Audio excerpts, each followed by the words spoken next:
नमस्कार दोस्तों, मैं हूं आपका दोस्त पवन कुमार विश्वजीत। आप सभी का स्वागत करता हूं आपके अपनी YouTube चैनल पवन कुमार विश्वजीत में। I welcome to all my viewers and subscriber on our YouTube channel Pawan Kumar Vishwajeet. तो यहां पर मिलती है आपको फिजिकल कॉम्पिटेटिव एग्जाम्स की प्रिपरेशन, और इसके साथ में मिलती है यहां पर आपको छोटी बड़ी अपडेट जो रहती है आपकी फिजिकल और स्पोर्ट्स की फील्ड के लिए जरूरी। तो जी हाँ, देर किस बात की, चैनल को सब्सक्राइब कर लीजिए और बेल आइकन को प्रेस करना बिल्कुल भी मत भूलिएगा, ताकि आने वाली हर एक वीडियो का नोटिफिकेशन आपको मिल सके। तो आज हम आपको करवाने वाले हैं जी हाँ पीटीआई ग्रेड सेकंड। जी हाँ, पीटीआई ग्रेड सेकंड 2011 का जो पेपर सेकंड है वो हम आपको करवाने वाले हैं।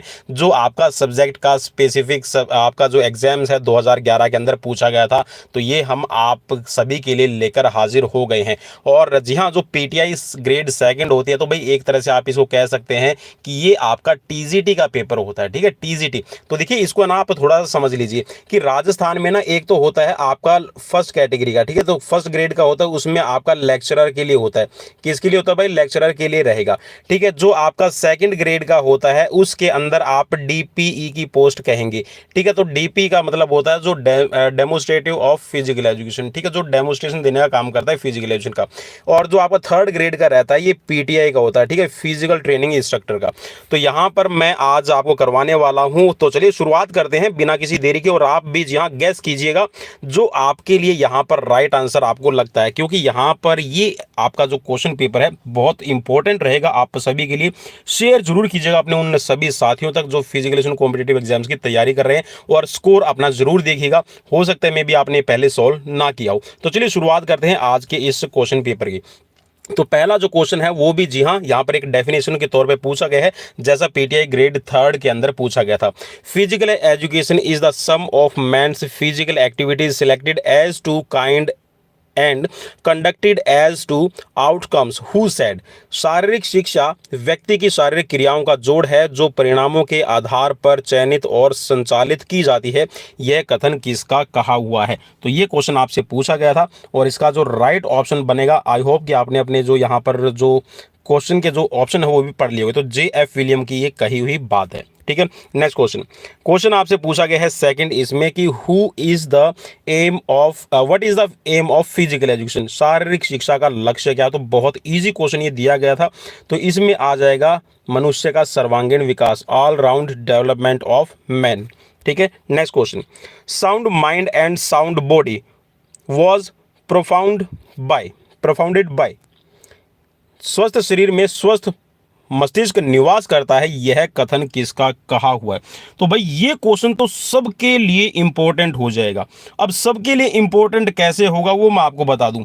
यूपी, अगर आप यूपी टीजीटी की तैयारी कर रहे हैं, ठीक है, यूपी टीजीटी पीजीटी की तैयारी कर रहे हैं, ठीक है, या फिर आप कर रहे हैं उत्तराखंड एलटी ग्रेड की तैयारी, हिमाचल प्रदेश में अगर आप तैयारी कर रहे हैं, तो हिमाचल प्रदेश और उत्तराखंड और उत्तर प्रदेश के अंदर जितने भी मैंने एग्जाम्स देखे हैं उसमें यहां पर जो ये डेफिनेशन मानी गई ना कि sound mind and sound body, तो ये कहीं कहीं अरस्तू की मानते हैं। और अगर आप हरियाणा के अंदर एग्जाम इसको फेस कर रहे हैं तो ये आपकी प्लेटो के माने जाते हैं। और जैसा राजस्थान में भी इसका जो राइट आंसर माना गया है वो माना गया है प्लेटो, कि ये प्लेटो की कही हुई बात है। तो इसके ऊपर कहीं कहीं कंट्राडिक्शन है कि किसकी कही हुई है। ठीक है, तो इसको आप थोड़ा सा देख लीजिएगा, लेकिन राजस्थान बोर्ड ने प्लेटो को सही माना है। क्वेश्चन नंबर 3 का आंसर। ठीक है, चलिए नेक्स्ट क्वेश्चन की तरफ बढ़ेंगे। Hamstring muscles used in. अभी बोल रहा है कि जो हैमस्ट्रिंग मसल्स है वो आपकी प्रयोग होती है। ठीक है, मदिर शिरा इसको कहा जाता है। ठीक है, मदिरा शिरा हैमस्ट्रिंग मसल्स को प्रयोग होता है। ठीक है, तो ये कहां पर आपकी प्रयोग होती है आपको ये बताना है इसमें, और 4 ऑप्शंस आपकी स्क्रीन पर दिए गए हैं। तो इसमें जो राइट ऑप्शन होगा ये होगा घुटने को मोड़ने के लिए। ठीक है, हैमस्ट्रिंग देखिए आपका जो थाइज होती है ना, जो जांग होती है, जांग की पीछे की साइड में जो आपकी मसल्स होती है ये हैमस्ट्रिंग मसल है। तो ये घुटने को मोड़ने में आपकी हेल्प करती है। ठीक है, और जो क्वाड्रिसेप मसल्स है ये घुटने को एक्सटेंड करने में आपकी मदद करती है। ठीक है, नेक्स्ट क्वेश्चन की तरफ बढ़ेंगे। क्वेश्चन आपसे पूछा गया कि what makes the foundations of physical education strong. जो शारीरिक शिक्षा के आधारभूतों को शक्ति प्रदान करने का काम कौन करता है? 4 ऑप्शंस यहां पर स्क्रीन पर दिए गए हैं, और इसका जो राइट आंसर है ये रहेगा वैज्ञानिक तथ्य, क्योंकि जो फिजिकल एजुकेशन है वो टोटली आपकी साइंटिफिक बेस्ड है। आप चाहे कोई भी मूवमेंट कर रहे हैं, भाई आपने अगर आईज भी ब्लिंक किए हैं ना तो उसमें भी साइंटिफिक मूवमेंट है। अगर आप उसमें साइंटिफिक लॉजिक उसके अंदर देखेंगे तो साइंटिफिक वे आपको वहां पर मिलेगा। तो फिजिकल एजुकेशन के अंदर कोई भी आपका सब्जेक्ट ऐसा नहीं है जो साइंस से जुड़ा हुआ नहीं है, वो चाहे आपका किन्जियोलॉजी हो, बायोमैकेनिक्स है, साइकोलॉजी है, ठीक है, आपका सोशलॉजी है, आपकी हिस्ट्री एंड स्पोर्ट्स है, ठीक है, आपका ट्रेनिंग है, तो सारे का सारा ही साइंटिफिक बेस्ड रहेगा। तो जो वैज्ञानिक फैक्ट्स है, साइंटिफिक जो फैक्ट्स है, ये इसको आधारभूत शक्ति प्रदान करते हैं। नेक्स्ट क्वेश्चन आपसे पूछा गया था कि physical fitness is the ability to, जो फिजिकल फिटनेस है ये किसकी एबिलिटी है, ठीक है, शारीरिक दक्षता, क्षमता है, तो क्या है ये आपको बताना था। तो यहां पर इसका राइट आंसर रहेगा दैनिक कार्य करने की। देखिए जो फिजिकल फिटनेस की जो डेफिनेशन बनती है ना, तो यही बनती है, when you are complete your daily routines work without any obstacle और hurdles and you have sufficient energy for the sudden situation, that is called physical fitness. Means आप कोई भी आपके जो दैनिक रूटीन के कार्य हैं, दैनिक दिनचर्या के जो आपके कार्य हैं, आप उनको कंप्लीट कर लेते हैं बिना किसी हर्डल के, बिना किसी बाधाओं के, तो वो आपकी फिजिकल फिटनेस कही जाती है। ठीक है, तो यहाँ पर जो दैनिक कार्य आप कंप्लीट करते हैं, इसी को कहा जाता है फिजिकल फिटनेस। अब देखिए सबकी फिटनेस अलग अलग रहती है। एक स्पोर्ट्स पर्सन है, उसकी फिटनेस अलग है, ठीक है, उसको अलग इवेंट्स के लिए अलग फिटनेस चाहिए। एक शॉपकीपर है, एक खेत में काम करने वाला, तो सबकी फिटनेस अलग अलग रहती है भाई, ठीक है। तो आप ऐसा नहीं कह सकते कि भाई अगर जो शॉपकीपर है तो शॉपकीपर की फिटनेस नहीं है, उसको डेली रूटीन्स में काम करने में कोई प्रॉब्लम नहीं, तो हम उसकी फिटनेस कहेंगे। नेक्स्ट क्वेश्चन आपकी स्क्रीन पर है कि लड़कियों में मुख्य शारीरिक विकलांगता आमतौर पर होती है। The main postural deformities among young girls, तो यंग गर्ल्स के अंदर कौन सी ऐसी यहाँ पर डिफॉर्मिटीज देखी जाती है, तो क्वेश्चन आपसे ये पूछा गया है। तो यहाँ पर जो लड़कियों के अंदर देखा जाता है वो काइफोसिस ज्यादा रहता है। काइफोसिस को आप कह सकते हैं राउंड बैक, ठीक है, राउंड बैक, गोल कमर। अब गोल कमर क्यों होती है? मेनली लड़कियों के अंदर ये जो प्रॉब्लम है ये होती है कि जो लड़की है ना वो शर्मा के चलती है या फिर नजरें झुका के चलती है, और कई बार जो उनका बॉडी स्ट्रक्चर है वो इस हिसाब से तैयार हो जाता है कि वो एक्सरसाइजेस वगैरह कम करती है, ठीक है। तो इस वजह से काइफोसिस की जो प्रॉब्लम्स है लड़कियों में ज्यादा देखी जाती है, तो काइफोसिस यहां पर राइट आंसर रहेगा। नेक्स्ट क्वेश्चन आपसे पूछा गया है the cause of postural defects and deformities. शारीरिक विकलांगता होती है, तो शारीरिक विकलांगता किसकी वजह से होती है आपको यहां पर ये बताना है। तो यहां पर जो इसका ऑप्शन का राइट आंसर आपके हिसाब से क्या बनेगा वो मुझे जरूर बताइएगा। अब देखिए 4 ऑप्शंस दिए गए हैं। बैलेंस डाइट, तो इसकी वजह से शारीरिक विकलांगता कभी भी नहीं होती है। मैल न्यूट्रिशन, कुपोषण के कारण हो सकती है। अत्यधिक आहार के कारण, तो इसके कारण भी आपकी जो पोर्शनल डिफॉर्मिटीज है वो भी हो सकती है, ठीक है। और रोग के कारण है, तो आपकी देखिए यहां पर सिर्फ एक ऑप्शन को छोड़कर, जी हाँ, बैलेंस डाइट को छोड़कर यहां पर सभी के कारण है वो विकलांगता हो सकती है। कुपोषण के कारण हो सकती है, कोई रोग है, आपको कोई क्रोनिकल डिजीज है उसकी वजह से हो सकता है, या फिर आप ज्यादा आहार का सेवन करते हैं तो उसकी वजह से आपको हो सकती है। अब ज्यादा आहार का सेवन करने से कैसे होगी इस चीज को आप समझ लीजिए। अगर आप छोटे बच्चे को ज्यादा खाना खिलाते हैं और खाना ज्यादा खाने की वजह से उसका पेट अब फूलता है और ज्यादा बॉडी वेट बढ़ेगा, और ज्यादा बॉडी वेट बढ़ने की वजह से उसको नौकनी है, ठीक है, और साथ में उसको फ्लैट फुट की जो प्रॉब्लम है वो हो सकती है। और जब मोटापा बढ़ेगा तो उसको लॉर्डोसिस होने के भी चांसेस ज्यादा रहेंगे, ठीक है, छोटी एज के अंदर अगर आप अत्यधिक आहार का सेवन करते हैं तो भी, ठीक है। कोई डिजीज है आपको क्रोनिकल, तो उसकी वजह से भी आपको हो सकती है, ठीक है, जिसमें आपका मेल न्यूट्रिशन आपको हो सकता है, ठीक है। और कुपोषण, ठीक है, मेल न्यूट्रिशन की वजह से भी आपको बहुत सारी हो सकती है। जैसे कि आपने रिकेट्स देखा, तो रिकेट्स में हड्डियां बच्चे की मुड़ने शुरू हो जाती है, तो उसमें बच्चे को रिकेट्स है, कुपोषण के कारण है, रिकेट्स है, या फिर दूसरी है उसकी मसल्स अच्छे से ग्रोथ नहीं कर पाती है, तो उस वजह से क्वाशियोकार की प्रॉब्लम है। और साथ में ये जो आप मैंने बताया, रिकेट्स बताया, आपको क्वाशियोकार बताया है, इसमें बच्चे की जो बो लैग है, बो लैग मीन्स धनुष आकार की टांगे हैं, वो हो जाएगी, ठीक है। और साथ में आपको काइफोसिस की भी प्रॉब्लम हो सकती है, ठीक है। तो ये आपके रीजन रहते हैं। तो यहाँ पर इस क्वेश्चन का मैं आप सभी को बता दूं कि ग्रेस पॉइंट दिया गया है, ठीक है भाई, ग्रेस पॉइंट दिया गया था सभी कैंडिडेट्स को। चलिए नेक्स्ट क्वेश्चन, ये थोड़ा सा मैंने एक्सप्लेन करना इसलिए जरूरी समझा ताकि आपको समझ में आ जाए। Next question, one deformities may lead to the development of another, therefore knock knee may be a result of. भाई ये क्वेश्चन तो ना बहुत बहुत मैं कहूंगा कि कम से कम मैंने 15 से 20 एग्जाम्स ऐसे देखे हैं जिनके अंदर ये क्वेश्चन पूछा गया है कि एक विकृति है दूसरी विकृति का कारण बनती है, और यहां पर इसमें फिर पूछा गया कि नौकनी है, जो मतलब घुटने आपस में जुड़ जाते हैं, तो ये किसको आपका बढ़ाती है, कौन सी डिफॉर्मिटीज को बढ़ावा देगी। तो भाई यहाँ पर इसका सीधा सा आंसर, और यही क्वेश्चन जी same as it is question है, ये यूं का यूं उठा के दे देते हैं, ठीक है। तो ये होता है आपका फ्लैट फुट, ठीक है। अगर आपके घुटने आपस में टकराते हैं किसी भी बच्चे के मोटापे की वजह से है, या फिर मेल न्यूट्रिशन की वजह से है, या फिर उसको उसका बॉडी का वेट बढ़ गया है, ठीक है, ज्यादा मतलब एक्सेस अमाउंट में वेट उठाता है बॉडी का, तो उसमें नोकनी हो जाती है, और नोकनी जिसको होगी उसको फ्लैट फुट तो होगा ही होगा, ठीक है, ये आप मान के चलिए। तो यहां पर ही आपका राइट आंसर हो जाएगा फ्लैट फुट। नेक्स्ट क्वेश्चन आपसे पूछा गया था कि ट्रैम्पोलिन, चलिए क्वेश्चन है आपका 10 नंबर। चलिए क्वेश्चन में पूछा गया आपसे कि trampoline is related to the sports, जो ट्रैम्पोलिन है वो किस खेल से रिलेट है। तो जो ट्रैम्पोलिन है ये मेनली आपका यूज किया जाता है जिम्नास्टिक के अंदर, ठीक है। चलिए next question, from the view points of sociology which of the following factor is the most important one in the development of human personality. Question में आपसे पूछा गया है, चलिए मैं एक बार अंडरलाइन कर दूं। चलिए, समाजशास्त्र के दृष्टिकोण से निम्नलिखित में से कौन सा कारक मानव व्यक्तित्व के विकास में सबसे अधिक साधक है। तो यहाँ पे कौन सा होगा भाई, आपके हिसाब से आप जरूर यहाँ पर गेस कीजिएगा। तो यहाँ पे रहेगा कि ये जो आपके सांस्कृतिक है, जो आपका कल्चरल है, ठीक है, वो सोशियोलॉजी की दृष्टि से, ठीक है, जो व्यू ऑफ सोशियोलॉजी है, हम उसकी दृष्टि से अगर देखेंगे तो जो मानव, जो आपकी पर्सनैलिटी है, ह्यूमन जो पर्सनैलिटी की डेवलपमेंट है, उसमें जो संस्कृति, आपका जो कल्चर है, वो ज़्यादा रोल प्ले करता है। तो ऑप्शन यहाँ पर 4 राइट हो जाएगा।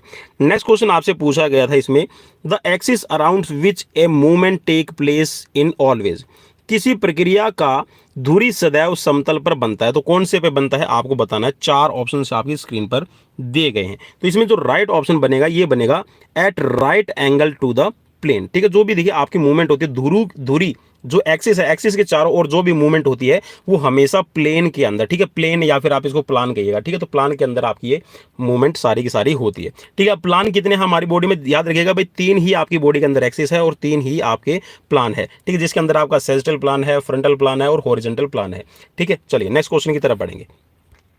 क्वेश्चन आपसे पूछा गया कि which type of lever is most effective in sports movement, कि जो स्पोर्ट्स की आपकी मूवमेंट्स होती है उसमें कौन सा लीवर है, लीवर का मतलब है यहाँ पे उत्तोलक, तो कौन सा उत्तोलक आपका सबसे ज्यादा प्रभावकारी रहेगा। अब लीवर के 3 टाइप हैं, ठीक है, फर्स्ट क्लास है, सेकंड क्लास है और थर्ड क्लास है।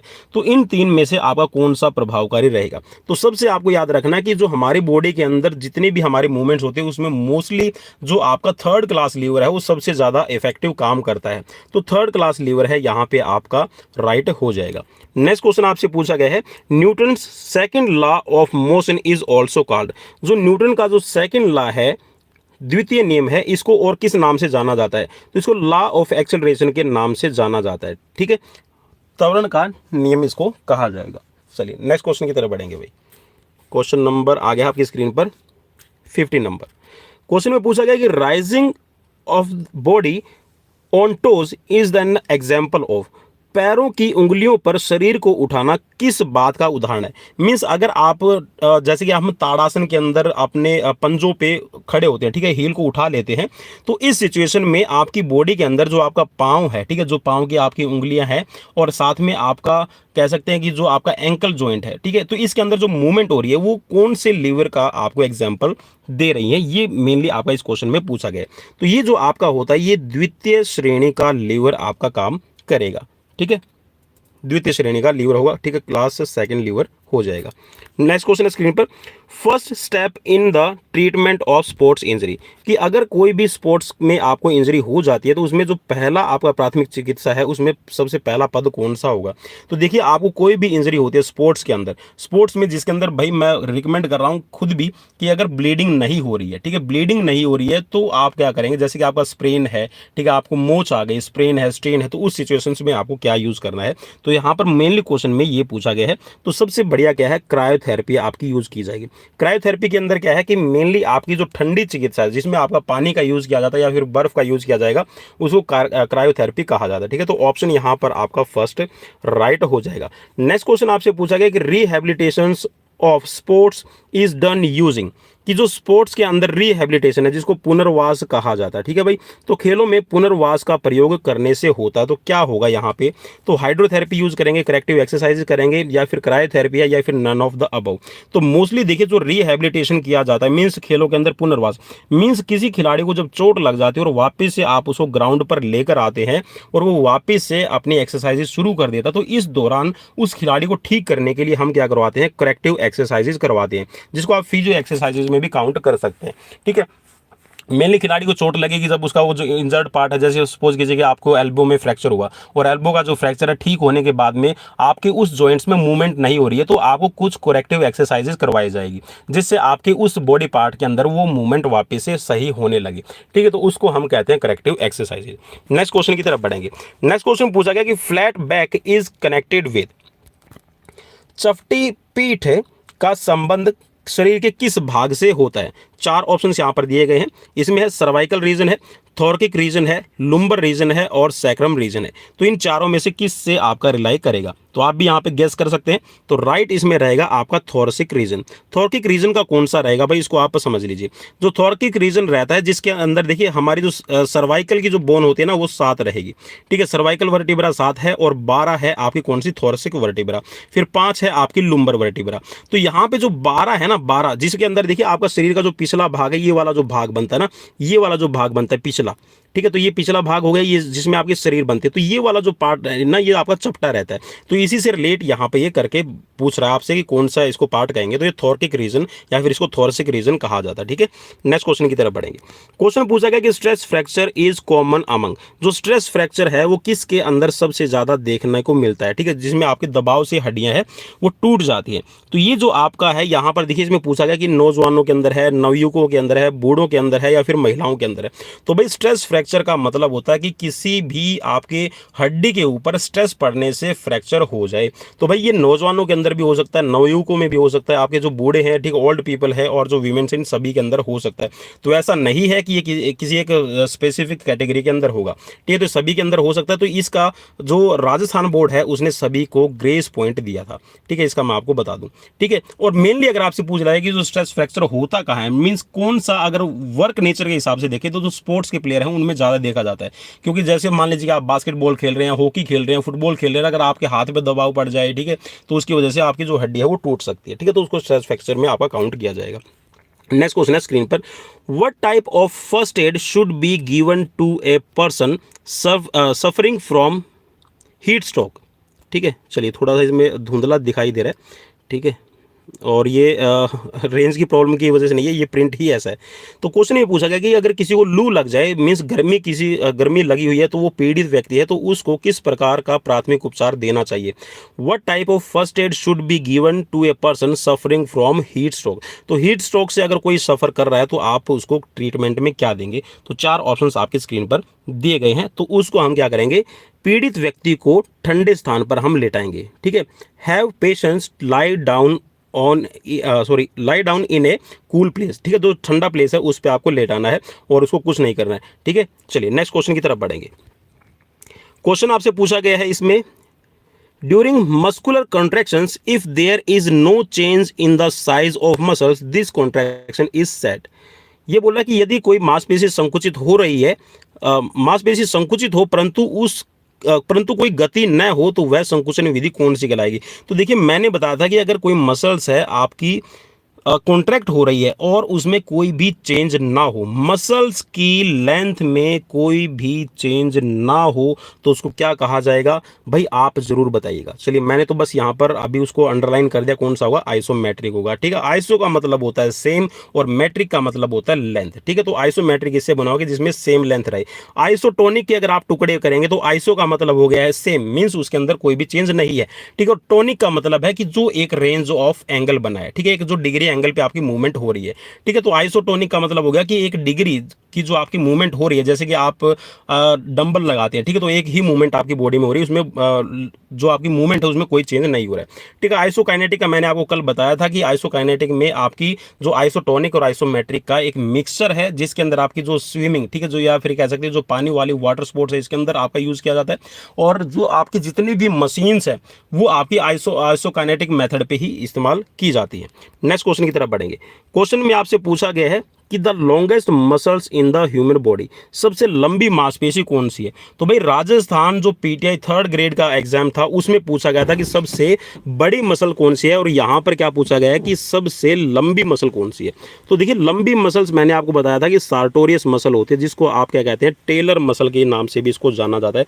इस चीज को भाई अपने दिमाग में जरूर याद रखेगा, ये क्वेश्चन आपसे बन सकता है, ठीक है। और जो आपकी होती है कौन सी, ग्लूटस मैक्सिमस, ठीक है, ग्लूटस मैक्सिमस है वो सबसे बड़ी मसल है, ठीक है, और लंबी है आपकी सार्टोरियस, इस चीज को आपने याद रखना है। नेक्स्ट क्वेश्चन आपकी स्क्रीन पर है, triceps is clarify associated with, जो आपकी ट्राइसेप्स मांसपेशी का मुख्यतः निम्नलिखित में से किस प्रक्रिया के साथ में संबंध है। तो ये आपसे क्वेश्चन यहाँ पर पूछा गया। तो इसमें भाई आपके लिए आप क्या इसमें राइट करेंगे, तो इसमें राइट हम करेंगे जो ट्राइसेप्स है वो एल्बो के एक्सटेंशन में हेल्प करती है। इसमें थोड़ा सा आप इसको समझ सकते हैं, ठीक है। मैं चलिए एल्बो बनाने की कोशिश करूँगा, ठीक है। चलिए भाई ये मैंने एल्बो बना दी। अब देखिए ये जो नीचे वाली है होती है ये तो है आपकी ट्राइसेप्स ब्राची, और जो ऊपर वाली आपको मसल दिखाई दे रही है ये रहेगी आपकी बाइसेप्स ब्राची। और बाइसेप्स ब्राची, देखिए बाइसेप्स ब्राची जब कॉन्ट्रैक्ट करेगी तो आपकी कोहनी क्या होगी, ऊपर की तरफ उठ के आएगी। और जब आपकी ट्राइसेप्स कॉन्ट्रैक्ट करेगी तो आपकी जो हाथ की जो कह सकते हैं जो आपका फोर आर्म है वो नीचे की तरफ आएगा, आपका कोहनी स्ट्रेट हो जाएगी।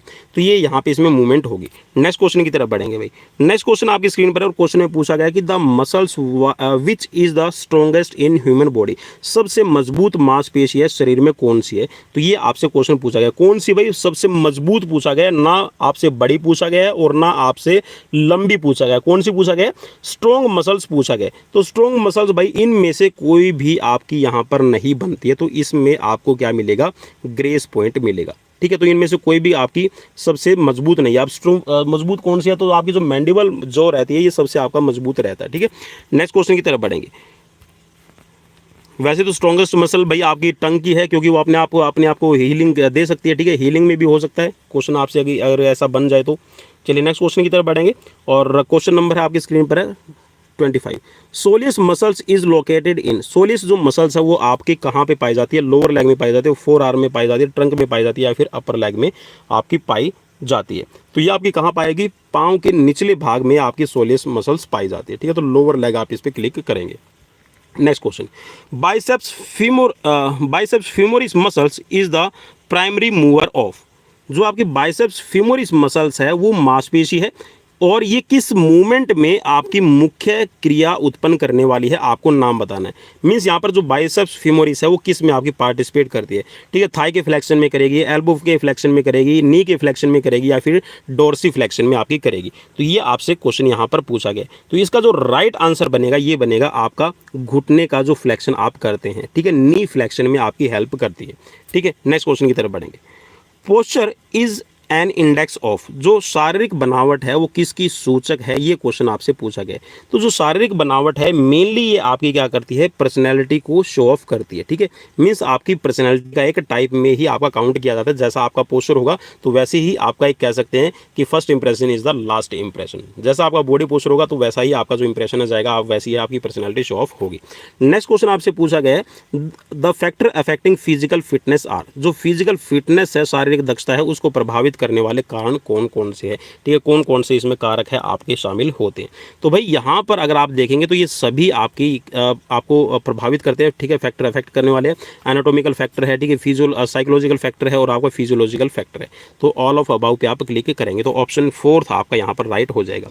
नेक्स्ट क्वेश्चन पूछा गया है, therapeutic movements are also known as, जो थेरेप्यूटिक मूवमेंट्स आपकी होती है, ठीक है, चिकित्सा संबंधी गतिविधियों को इस रूप में भी जाना जाता है। तो किस रूप में जाना जाता है थेरेप्यूटिक मूवमेंट्स को, आपसे क्वेश्चन ये पूछा गया। तो जो थेरेप्यूटिक मूवमेंट्स है इसको जाना जाता है मेडिकल आपकी जिम्नास्टिक, ठीक है, मेडिकल जिम्नास्टिक के रूप में इसको देखा जाता है।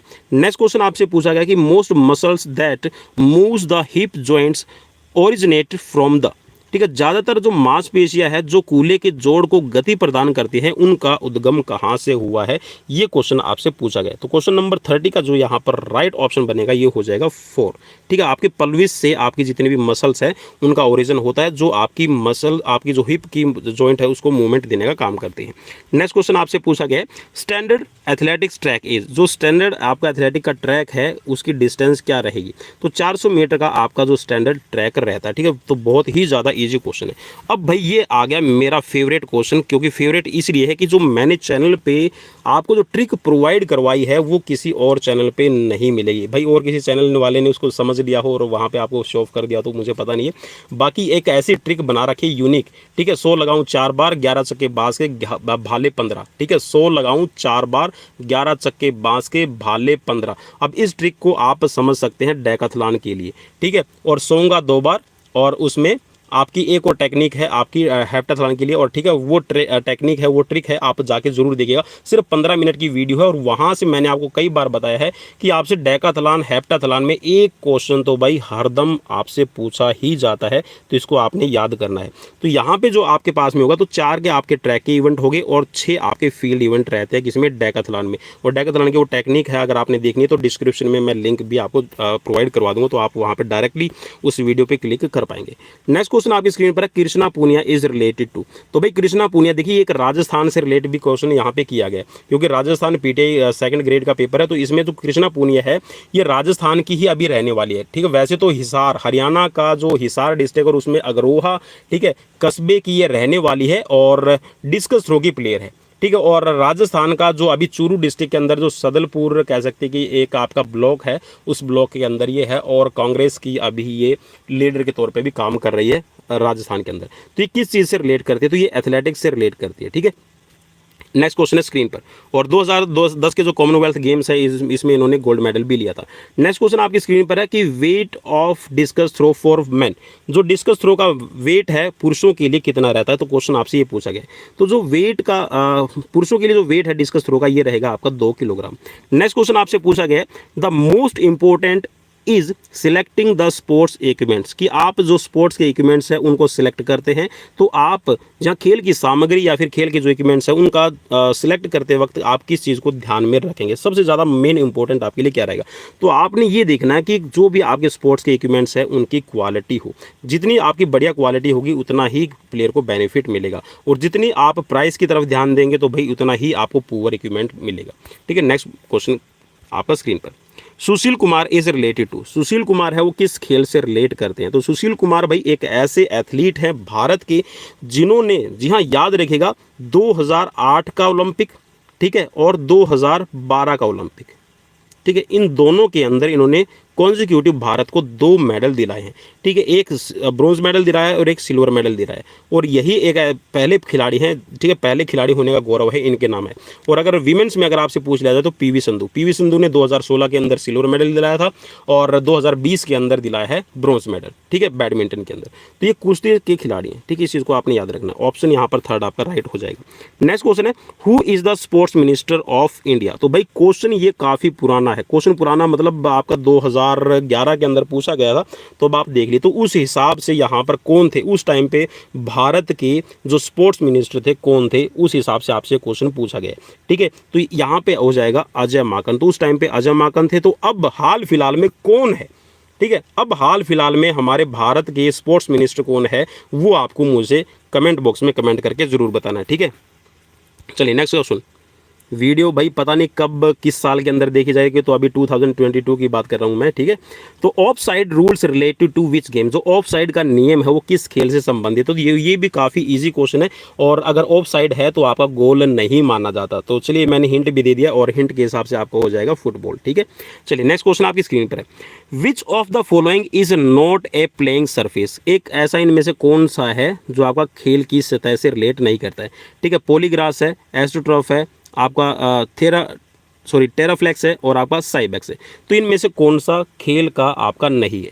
तो जो साइबैक्स है ये आपकी खेल की सतह नहीं रहती है। ठीक है, तो ऑप्शन यहाँ पर 3rd आपका राइट रहेगा। नेक्स्ट क्वेश्चन है JLN cup Jawaharlal Nehru cup है रिलेट करता है, तो किस गेम से रिलेट करता है आपसे क्वेश्चन ये पूछा गया था।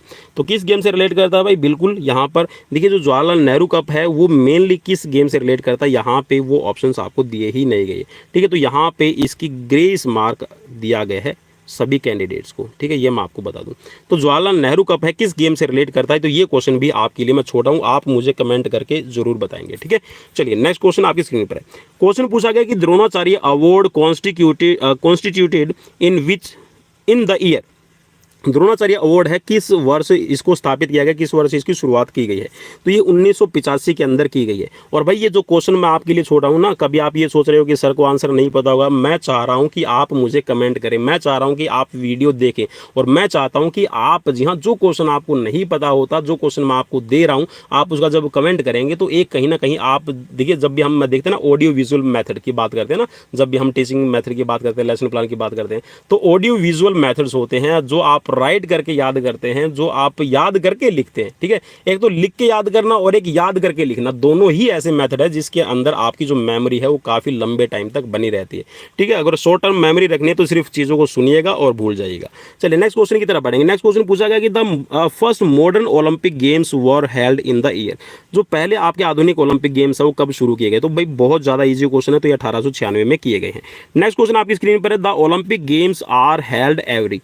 अब जो ओलंपिक गेम्स है वो कितने साल के बाद आपके करवाए जाते हैं, ठीक है, कितने समय के अंतराल पे आपको करवाए जाते हैं, तो ये चौथे वर्ष में आपके करवाए जाते हैं। ठीक है, तो यहाँ पर कौन सा राइट हो जाएगा भाई, आपका ये रहेगा 43 का 3। ठीक है, चौथे वर्ष में, हर 4 साल के बाद में। और एक ओलंपिक से भाई एक क्वेश्चन ये भी बन सकता है कि एक ओलंपिक से लेके दूसरे ओलंपिक के बीच में जो डिस्टेंस होती है ना वो 4 साल की, उसको क्या कहा जाता है, तो ये एक वर्ष से लेके और दूसरे वर्ष तक का जो पीरियड होता है इसको ओलंपियाड के नाम से जाना जाता है। ठीक है, इस चीज को भी आपने याद रखना है। नेक्स्ट क्वेश्चन आपकी स्क्रीन पर है, the term double fault is related to. भाई ये क्वेश्चन भी बहुत बार आपका पूछा गया है। ठीक है, और बहुत बार मैंने करवा भी दिया है। तो डबल फॉल्ट आपका किस गेम से रिलेट करता है, तो ये टेनिस से रिलेट करता है। किसी ने मुझसे पूछा था कि क्या ये बैडमिंटन के अंदर भी रिलेट करता है, तो भाई बैडमिंटन में आपका नहीं होता है, ना वॉलीबॉल के अंदर होगा, ना टेबल टेनिस के अंदर होगा। नेक्स्ट क्वेश्चन आपकी स्क्रीन पर, क्वेश्चन में पूछा गया in which Olympics were gold medal first given to the winner.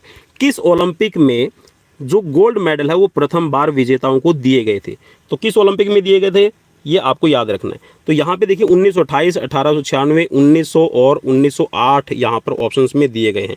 तो यहाँ पर देखिए जो गोल्ड मेडल है वो 1896 में नहीं दिया गया था, बाकी 1900 में दिया गया है, फिर 1908 में भी दिया गया है। ठीक है, तो ये यहाँ पर जो ऑप्शंस है इसमें आपको ग्रेस मार्क दिया गया है। ठीक है, तो मीन्स यहाँ पर ये कह सकते हैं कि जो पहली बार जो गोल्ड मेडल है, ठीक है, किस वर्ष दिए गए थे, तो ये यहाँ पर इसमें आपका ऑप्शंस की आपको मिल रही है ग्रेस। ठीक है, तो चलिए अब मुझे आप कमेंट जरूर करके बताइएगा कि जो पहली बार है विजेताओं को गोल्ड मेडल है वो कब दिया गया था, किस सन में दिया गया था, वो आप मुझे कमेंट बॉक्स में कमेंट करके बताइएगा। चलिए नेक्स्ट क्वेश्चन आपकी स्क्रीन पर है,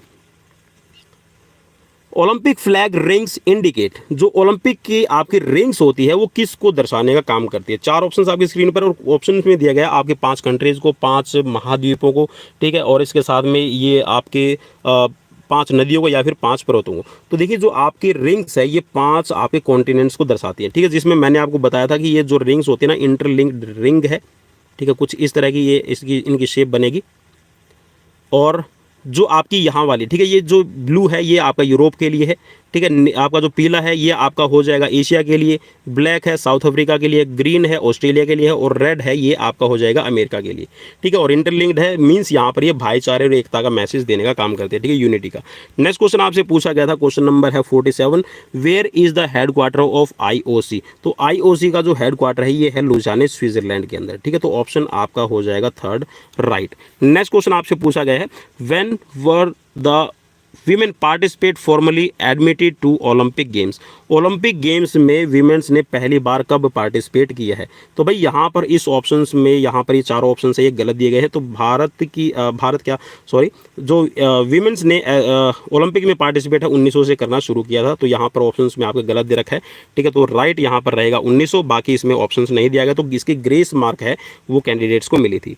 नेक्स्ट क्वेश्चन आपसे पूछा गया था इसके अंदर, चलिए क्वेश्चन है आपका, which continents is represented by yellow rings in the Olympic flag. Olympic flag के अंदर जो पीला रंग का जो छल्ला है वो किस महाद्वीप का प्रतिनिधित्व करता है? तो ये मैं आपको ऑलरेडी बता चुका हूँ कि ये एशिया का प्रतिनिधित्व करता है, तो ऑप्शन आपका फर्स्ट राइट रहेगा।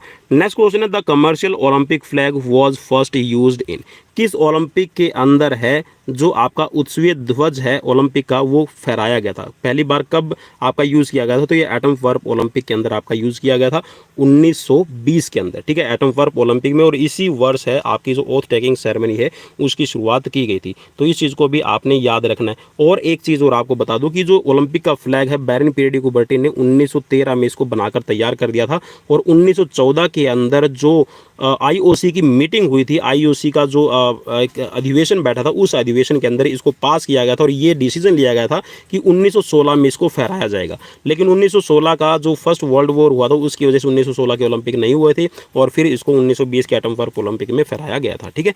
नेक्स्ट क्वेश्चन की स्क्रीन पर आपकी, और क्वेश्चन में पूछा गया the physical growth of child is most rapid, कि जो फिजिकल ग्रोथ है बच्चों के अंदर वो सबसे ज़्यादा किस एज के अंदर होती है? तो क्वेश्चन आपसे ये पूछा गया है। तो जो बच्चों के अंदर सबसे ज़्यादा होती है वो होती है अप टू 3 ईयर, ठीक है, 3 साल तक की आयु तक सबसे ज़्यादा होती है। तो ऑप्शन यहाँ पर आपका फर्स्ट माना है आरपीएससी बोर्ड ने, ठीक है।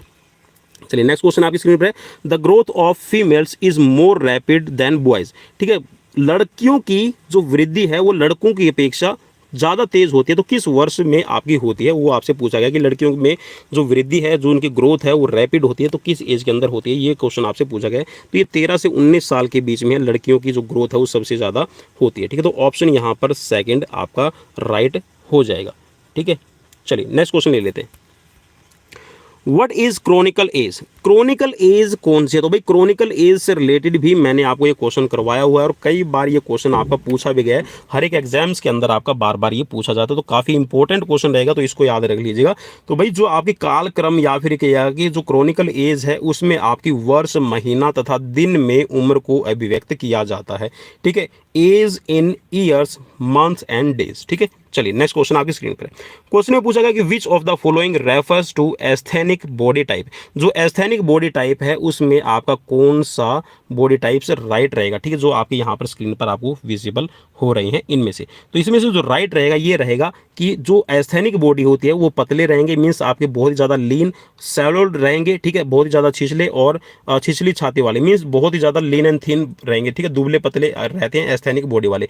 एथलेटिक्स जो होते हैं उनके अंदर जो मसल्स है वो बहुत ज़्यादा स्ट्रॉन्ग होती है और जो बॉडी स्ट्रक्चर है अच्छा रहेगा, ठीक है। और जो पिकनिक होते हैं, पिकनिक के अंदर जो बॉडी है वो गोल मटोल रहती है। तो इसको आप ऐसे समझ सकते हैं एंडोमार्फ, मेसोमार्फ और एक्टोमार्फ, ठीक है। तो एक्टोमार्फ और एस्थेनिक एक ही तरह के होते हैं, ठीक है, और जो आपके एथलेटिक है और आपके जो मेसोमार्फ है वो एक तरह के रहेंगे, और जो आपके एंडोमार्फ है और जो आपके पिकनिक है वो एक तरह की आपकी बॉडी का स्ट्रक्चर रहता है, ठीक है। चलिए नेक्स्ट क्वेश्चन आपकी स्क्रीन पर, और चलिए मुझे ये बताइएगा कि जो एस्थेनिक है और आपका सैंग्विनिक है और आपका पिकनिक है, तो ये जो क्लासिफिकेशन है किसने किया है, ठीक है। जैसे मैंने आपको जो भी बताया ना, एंडोमार्फ है, आपका मेसोमार्फ है और जो आपका एक्टोमार्फ है, ये जंग क्लासिफिकेशन शेल्डन का क्लासिफिकेशन आता है, ठीक है। तो शेल्डन की क्लासिफिकेशन में आपका एंडोमार्फ, मेसोमार्फ और एक्टोमार्फ। तो मुझे ये बताइएगा कि जो एस्थेनिक है, आपके एथलेटिक और पिकनिक है, ये किस आपके साइंटिस्ट ने दिए हुए हैं, ठीक है। चलिए नेक्स्ट क्वेश्चन आपकी स्क्रीन पर है।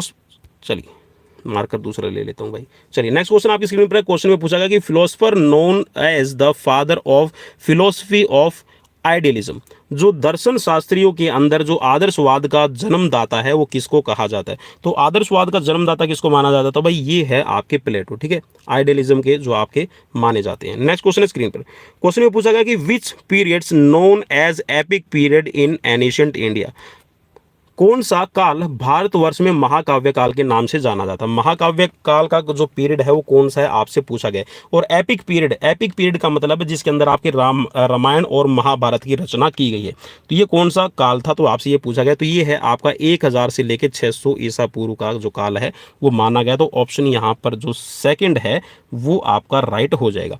नेक्स्ट क्वेश्चन आपसे पूछा गया है, चलिए क्वेश्चन ले लेता हूँ मैं। What is palaestra famous for in ancient Greece, palaestra प्राचीन यूनान में प्रसिद्ध था, तो ये किसके लिए है? तो पैलेस्ट्रा है ये रेसलिंग स्कूल्स के तौर पे आपकी यूज किए गए हैं, ठीक है। रेसलिंग है या फिर जो कह सकते हैं कि जो स्पोर्ट्स स्कूल्स है उसके तौर पे इनको देखा जाता था, तो इसको आप पैलेस्ट्रा को कह सकते हैं कि रेसलिंग स्कूल के तौर पर आपका यूज किया गया। तो ऑप्शन आपका थर्ड राइट हो जाएगा। नेक्स्ट क्वेश्चन में आपसे पूछा गया कि अखाड़ा है वो किससे रिलेट करता है, ठीक है। तो ये भी काफी कह सकते हैं कि सिंपल क्वेश्चन है। तो अखाड़ा है ये आपका कुश्ती के अंदर ज्यादा यूज रहता है, ठीक है। बॉक्सिंग की आपकी रिंग होती है और जूडो का रहता है आपका मैट, और फुटबॉल की होती है आपकी फील्ड, ठीक है। तो ऑप्शन यहाँ पर थर्ड आपका राइट रहेगा। नेक्स्ट क्वेश्चन आपसे पूछा गया इसमें, much of the theories of physical education is are based on, शारीरिक शिक्षा के सिद्धांत निम्नलिखित में से किस पर ज़्यादा आधारित है? तो ये सबसे ज़्यादा जो आधारित है ये वैज्ञानिक नियमों के ऊपर ज़्यादा आधारित है, scientific principle related to movements, ठीक है।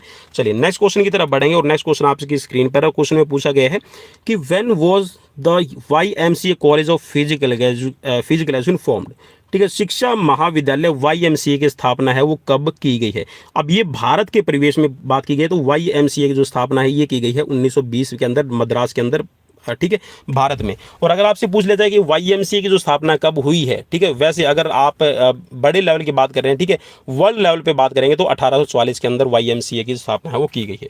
नेक्स्ट क्वेश्चन है स्क्रीन पर। क्वेश्चन में पूछा गया कि Sigmund Freud is known to be the father of, जो सिगमंड फ्रायड है उनको किसका पितामह कहा जाता है, किस सिद्धांत के ये प्रतिपादक हैं?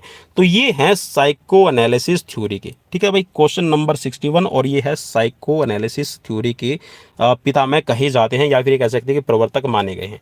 तो ऑप्शन यहाँ पर आपका सेकंड राइट हो जाएगा। नेक्स्ट क्वेश्चन पूछा गया कि psychology is taught to the students of physical education because,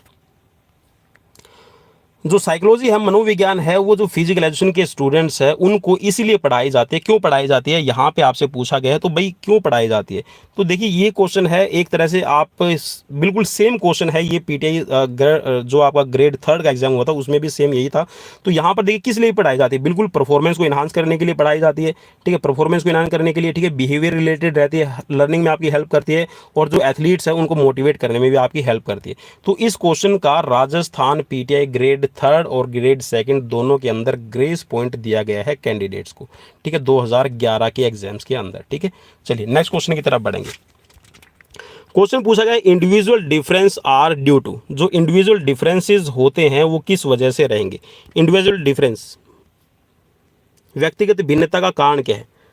कौन सा कारण हो सकता है भाई? 2 कारण हो सकते हैं, 3 कारण हो सकते हैं, इसमें से आपको देख के बताना है। तो यहाँ पे आपका इसमें रहेगा, देखिए आपका हेरिडिटी की वजह से भी होता है और वातावरण के कारण भी होता है। तो दोनों ऑप्शन आपको मिल रहे हैं कि इसमें ऑप्शन थर्ड के अंदर, हेरिडिटी एंड एनवायरमेंट इम्पैक्ट। तो ऑप्शन यहाँ पर 3 है आपका राइट रहेगा। नेक्स्ट क्वेश्चन पूछा गया find out which is not the law of learning, जो लॉ ऑफ लर्निंग है, जो सीखने का प्राथमिक नियम है, उनमें से कौन सा नहीं है? तो प्रतिक्रिया का नियम मीन्स जो आपका law of readiness, law of effect है, लॉ ऑफ रिएक्शन और लॉ ऑफ एक्सरसाइज है।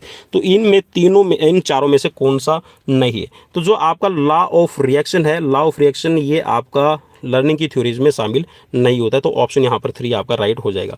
नेक्स्ट क्वेश्चन पूछा गया कि theory of learning given by, तो भाई ये क्वेश्चन राजस्थान PTI ग्रेड 2 और ग्रेड 3 दोनों के अंदर पूछा गया है कि जो लर्निंग की थ्योरी है किसने दी है? तो ये EL थॉर्नडाइक की दी हुई है, ठीक है। तो ऑप्शन यहाँ पर आपका थर्ड राइट हो जाएगा। चलिए नेक्स्ट क्वेश्चन की तरफ बढ़ेंगे, और क्वेश्चन आपकी स्क्रीन पर आ रहा है 66 नंबर। और भाई शेयर जरूर कर दीजिएगा, सब्सक्राइब जरूर कर लीजिए, क्योंकि बहुत मेहनत लगती है आप सभी के लिए क्वेश्चंस को तैयार करना, क्वेश्चंस को फिर यहाँ पर एक्सप्लेन करना, और भी बहुत सारी चीज़ें शामिल रहती है कि आप किस एनवायरनमेंट के अंदर बैठ के इसको पढ़ा रहे हैं। चलिए नेक्स्ट क्वेश्चन आपकी स्क्रीन पर है, अचीवमेंट मोटिवेशन रिलेट टू, जो उपलब्धि प्रेरणा किस से संबंधित है? क्वेश्चन में आपसे ये पूछा गया जो उपलब्धि आपकी प्रेरणा है, मिस जिसको आप अचीवमेंट मोटिवेशन कहेंगे, ये आपके रिलेट करेगी नीड्स टू द पर्सन, ठीक है, व्यक्ति की आवश्यकता अनुसार। तो ऑप्शन आपका फर्स्ट इसमें राइट हो जाएगा। नेक्स्ट क्वेश्चन आपसे पूछा गया है ट्रांसफर ऑफ ट्रेनिंग इज, जो ट्रेनिंग का ट्रांसफर है मीन जो प्रशिक्षण का स्थानांतरण है, इसको क्या कहा जाएगा? तो क्वेश्चन आपसे ये पूछा गया, तो इसमें आपका रहेगा use of all learning from the old situations to a new situation. पुरानी सीख को नवीन अवस्था के अंदर कोई भी आप प्रयोग करते हैं, मीन्स आपने जो कोई चीज़ पहले सीखी हुई है और आपको न्यू सिचुएशंस में आप उसको शामिल करते हैं। जैसे कि कोई आपका अगर कोई बास्केटबॉल का प्लेयर है तो वो हैंडबॉल जल्दी सीख जाएगा, ठीक है। जैसे कोई बैडमिंटन का प्लेयर है वो आपका टेबल टेनिस को भी जल्दी टेबल टेनिस सॉरी जो टेनिस है उसको जल्दी सीख जाएगा, ठीक है। तो इसी तरह से आपके कह सकते हैं कि जो गेम्स होते हैं, या फिर ये कहिएगा कि एक आपकी पुरानी सीखी हुई स्किल और एक आप जो नई स्किल सीखने वाले हैं, उन दोनों के बीच में रिलेशन कहता है तो वो वहाँ पे आपका इंपैक्ट डालती है। तो इसी को कहा जाता है प्रशिक्षण के स्थानांतरण, ठीक है। नेक्स्ट क्वेश्चन आपकी स्क्रीन पर क्वेश्चन में आपसे पूछा गया है, learning of physical skills is concerned with. शारीरिक कौशल का सीखना संबंध है, शारीरिक कौशल का सीखना संबंध रखता है, किससे संबंध रखता है, आपसे क्वेश्चन में ये पूछा गया है। तो यहाँ पर राइट रहेगा, ये जितने भी आपके नियम से इसके अंदर शामिल हो रहे हैं, जैसे कि आपका इफेक्ट ऑफ लर्निंग है, ठीक है, कॉग्निटिव लर्निंग है और मोटर लर्निंग है, तो ये आपकी सभी लर्निंग की स्किल्स के अंदर आपके शामिल रहते हैं। तो ऑप्शन यहाँ पर फोर्थ आपका राइट रहेगा। नेक्स्ट क्वेश्चन पूछा गया है, इमोशन इज डिफाइंड एज। जो आपके संवेग है उनको परिभाषित किया गया, तो किस तरह से परिभाषित किया गया है आपसे क्वेश्चन में पूछा गया। तो ऑप्शंस में आपको दिया गया है, फीटिंग है, ठीक है, distributed state of organism, fear of future, ठीक है, और स्टेट ऑफ ऑर्गेनिज्म। तो इनमें से कौन सा आपके लिए राइट रहेगा, क्वेश्चन में ये पूछा गया। तो भाई यहाँ पर जो इमोशंस को परिभाषित करने का इनमें से कोई सा भी ऐसा जो आप कह सकते हो जो ऑप्शन है वो नहीं दिखाई दे रहा है जो आपके इमोशंस को डिफाइन कर पाए, जो आपके संवेग है उनको डिफाइन कर पाए, ठीक है। तो यहाँ पे इसमें ग्रेस पॉइंट दिया गया है सभी कैंडिडेट्स को। नेक्स्ट क्वेश्चन आपकी स्क्रीन पर है, क्वेश्चन में पूछा गया है, which law of learning is also called the law of use and disuse. कि जो लर्निंग के लॉ है, जो सीखने के नियम है, उनमें से किस नियम को उपयोग और अनुप्रयोग का नियम कहा जाता है, ठीक है। तो इसको आपका कहा जाएगा law of exercise. Law of exercise means आप कोई चीज़ है सीख रहे हैं तो आप उसको सीखते रहेंगे, ठीक है, और उसमें कोई भी चेंज नहीं होगा। एक तरह से आप इसको ऐसे समझ सकते हैं कि मीन्स आपने कोई कंप्यूटर के में कोई भी आपने सॉफ्टवेयर है या फिर कोई भी आपने प्रोजेक्ट बनाना सीख लिया है और आप उसको लंबे टाइम तक अगर याद नहीं रखते हैं तो वो चीज़ें आपके माइंड से स्किप होने लग जाएगी। तो उसको कहते हैं उपयोग और अनुप्रयोग का नियम, या फिर इसको लॉ ऑफ एक्सरसाइज का नियम भी कहा जाता है, ठीक है। नेक्स्ट क्वेश्चन आपकी स्क्रीन पर क्वेश्चन में पूछा गया, the use of a particular methods of teaching depends upon. विशेष शिक्षण विधि का उपयोग किस पर निर्भर करता है। तो किस पर निर्भर करेगा, तो ये आपको बताना है। तो यहाँ पर इसमें जो राइट रहेगा ये डिपेंड करेगा टीचर के ऊपर, ठीक है। जो टीचर है और उस टीचर की जो टीचिंग स्किल्स है वो कैसी है। जो टीचिंग स्किल जैसी होगी तो उसी के अकॉर्डिंग है वो जो आपने मेथड्स है टीचिंग के वो यूज़ करेगा पढ़ाने के लिए। नेक्स्ट क्वेश्चन आपकी स्क्रीन पर क्वेश्चन में पूछा गया, the most effective methods of teaching physical education is. कि फिजिकल एजुकेशन के अंदर सबसे बढ़िया सीखने की सर्वोत्तम विधि कौन सी कही जाती है। तो ये सबसे बढ़िया यहाँ पर कौन सी रहेगी, ये रहेगी आपकी डेमोन्स्ट्रेशन की, ठीक है। तो ऑप्शन यहाँ पर आपका राइट हो जाएगा फर्स्ट। नेक्स्ट क्वेश्चन यहाँ पर स्क्रीन पर पूछा गया, which of the following is not A principle of lesson. निम्न में से पाठ योजना का सिद्धांत इनमें से कौन सा नहीं है। चार ऑप्शन स्क्रीन पर दिए गए हैं और इसमें जो राइट रहेगा ये रहेगा अध्यापक का अनुभव। मीन्स आप जब भी लेसन प्लान तैयार कर रहे हैं तो आप जो टीचिंग एक्सपीरियंस है उसको ध्यान में नहीं रखेंगे। लेसन प्लान बनाते वक्त आप एज है, सेक्स है, वार्म अप की कंडीशन और प्रोग्रेशन मीन्स कितनी आपकी प्रोग्रेस हुई है खिलाड़ी की, आप उन चीज़ों को ध्यान में ही रख के लेसन प्लान तैयार करते हैं। नेक्स्ट क्वेश्चन है स्क्रीन पर, a supervisor must possess the following aspects except, ठीक है। एक सुपरवाइजर में गुण नहीं होने चाहिए, तो सुपरवाइजर में कौन सा गुण नहीं होना चाहिए। तो भाई सिंपल सा है कि सुपरवाइजर के अंदर है जो सुपरविजन का काम करता है उसके अंदर सेल्फिशनेस बिल्कुल भी नहीं होनी चाहिए, स्वार्थी नहीं होना चाहिए। तो ऑप्शन यहाँ पर फोर्थ राइट हो जाएगा। नेक्स्ट क्वेश्चन है, in which knockout type tournament loser team play again. ऐसा कौन सा नॉकआउट का टाइप है जिसके अंदर जो लूजिंग टीम है, जो मैच हारी हुई है, वो दोबारा से खेलती है। तो उसको कौन सा नाम दिया गया है आपसे ये क्वेश्चन में पूछा गया। तो यहाँ पर ऑप्शन में रहेगा डबल नॉकआउट टाइप टूर्नामेंट, ठीक है। डबल नॉकआउट टूर्नामेंट इसको कहा जाता है। तो इसमें जो खिलाड़ी हार जाता है या जो टीम हार जाती है वो दोबारा से एक बार खेलती है। नेक्स्ट क्वेश्चन आपकी स्क्रीन पर क्वेश्चन में पूछा गया, how many byes in 11 teams are. 11 team अगर टूर्नामेंट में पार्टिसिपेट कर रही है तो कितनी बाइज दी जाएगी। रहेगी, तो आपसे क्वेश्चन में पूछा गया तो 22 आपको कितनी देनी है भाई, टोटल 22 रहेगी 5। ठीक है, अब टोटल 22 कैसे रहेगी, तो आपने ये ध्यान में रखना है कि जितनी आपके पास में टीम्स है, नंबर ऑफ टीम्स है हमारे पास में 11, और नेक्स्ट पावर ऑफ 2 हमारे पास में क्या, तो नेक्स्ट पावर ऑफ 2 को आप याद ऐसे रखेगा 2, 2 दूनी 4, 4 दूनी 8, 8 दूनी 16। ठीक है, तो अब जो 11 से बड़ा आपका नेक्स्ट पावर कौन सी है, आपकी 16 है। ठीक है, तो नेक्स्ट पावर ऑफ 2 में से आप क्या करेंगे, आप 11 को माइनस कर देंगे, जो आपके पास में निकल के आएगा वो आपकी टोटल 22 शामिल हो जाएगी। तो ऑप्शन यहाँ पर आपका 5 जो आपका सॉरी ऑप्शन नंबर सेकंड है राइट हो जाएगा, total number of 22 5। Next question आपसे पूछा गया, चलिए भाई शेयर जरूर कर दीजिएगा, सब्सक्राइब जरूर कर दीजिएगा, और जी हाँ पसीना ज़रूर आ गया है, गर्मी बहुत ज़्यादा है और मैं चाहता हूँ कि आवाज़ की जो क्लैरिटी है वो आप तक ज़रूर पहुँचे। In the school of major channel of publicity of the physical education program, पाठशाला में जो शारीरिक शिक्षा के कार्यक्रमों की ख्याति प्रदान करने वाला सबसे मुख्य उपागमन कौन सा रहेगा। मींस आप कोई भी फिजिकल एजुकेशन की एक्टिविटीज़ या कोई भी प्रोग्राम है आप स्कूल लेवल पे करवा रहे हैं, तो उसको पब्लिश करने का या फिर उसकी जो पब्लिसिटी उसको करने का सबसे बढ़िया मेथड है वो आपके पास में कौन सा रहेगा, तो ये रहेगा इंट्रामुरल एक्टिविटीज़। ठीक है, तो ऑप्शन आपका है अंत पाठशाला क्रीड़ा स्पर्धाएं। ठीक है, तो यह आप अपने लेवल पे अपने स्कूल के लेवल पे करवा सकते हैं। नेक्स्ट क्वेश्चन है the primary focus of supervision must be always, पर्यवेक्षण का मौलिक केंद्र हमेशा रहता है। मीन्स जो आप सुपरविजन करते हैं तो उसमें आप सेंटर में किस चीज़ को रख के आप सुपरविजन करते हैं, तो क्वेश्चन आपसे ये पूछा गया, तो भाई इसकी ग्रेस पॉइंट आपको सभी कैंडिडेट्स को दिया गया था। ठीक है, नेक्स्ट क्वेश्चन की तरफ बढ़ेंगे भाई। नेक्स्ट क्वेश्चन आपकी स्क्रीन पर क्वेश्चन में पूछा गया in physical education which factor affect time table, जो टाइम टेबल को कौन सा फैक्टर है अफेक्ट करता है, क्वेश्चन में आपसे ये पूछा गया। ऑप्शंस आपकी स्क्रीन पर विजिबल हैं, इनको एक बार जरूर देख लीजिएगा।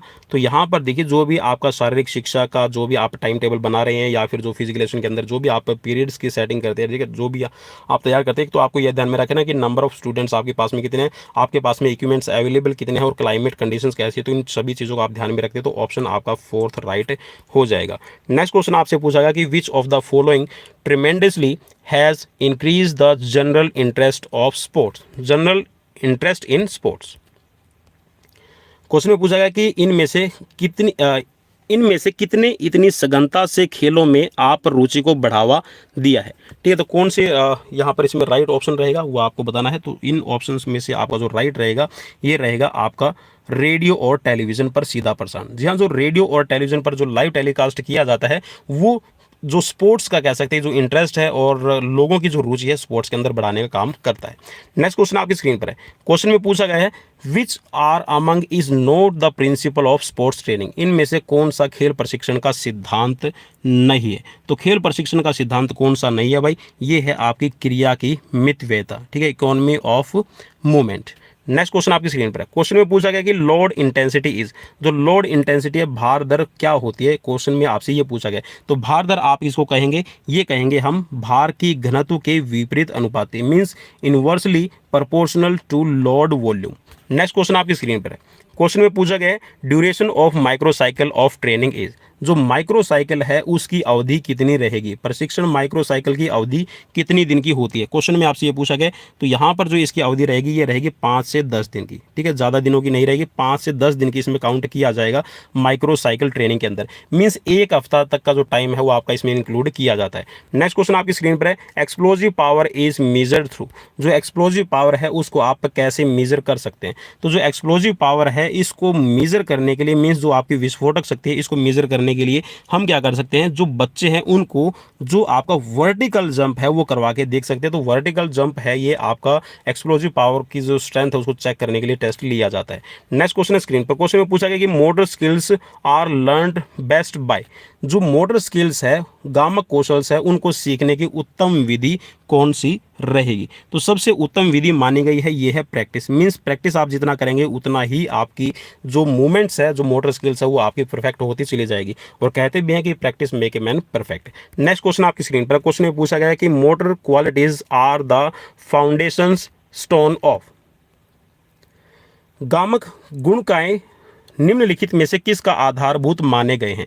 तो किसका आधारभूत माने गए हैं, जो आपके अंदर मोटर क्वालिटीज होती है, तो ये इसमें आपका शामिल रहेगा जो क्रीड़ा कौशल है, जो स्पोर्ट्स की स्किल्स है ये आपकी मोटर क्वालिटीज के अंदर काउंट की जाएगी। नेक्स्ट क्वेश्चन आपकी स्क्रीन पर है ballistic training method is one of the methods for improving, ballistic जो मेथड आपका यूज़ किया जाता है वो सबसे अच्छा प्रशिक्षण का तरीका है, किसको बढ़ाने का है वो आपको बताना है। तो यहाँ पर मेरे हिसाब से तो भाई आपके लिए रहेगा राइट लचीलापन। ठीक है, तो आप इसके बारे में क्या सोचते हैं वो मुझे कमेंट बॉक्स में कमेंट करके जरूर बताइएगा। जी हाँ, होता है मेनली जो ब्लास्टिक मूवमेंट है ये आपकी ब्लास्टिक जो मेथड है आपकी फ्लेक्सिबिलिटी के लिए ही रहता है। ठीक है, next question, which is not A aerobic activities, which is not A aerobic activities, इनमें से कौन सी एरोबिक क्रिया नहीं है।